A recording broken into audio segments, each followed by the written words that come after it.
За, англи хэлний нийтлэг дүрмийн алдаа 2. Less versus fewer. За, энэ хоёр үг маань хоорондоо утгын хувьд адилхан. Утга нь болохоор бага гэсэн утгатай.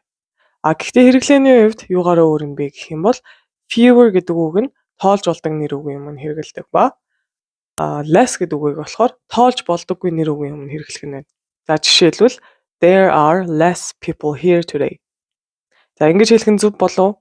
There are less people here today. За, энэ өгүүлбэр маань буруу байна. Яагаад гэвэл энэ дээр people гэдэг үг маань өөрөө олон тоон дээр person, people гэж явдаг тий. Тэгэхээр энэ дээр fewer гэдгийг хэрэглэх нь зөв байна. There are fewer people here today. Энд өнөөдөр бага хүмүүс байна гэсэн утгаар орчино. За, less дээр жишээ авъя л да. Please put less sugar in my coffee. Thank you. Эсвэл I earn less money than her.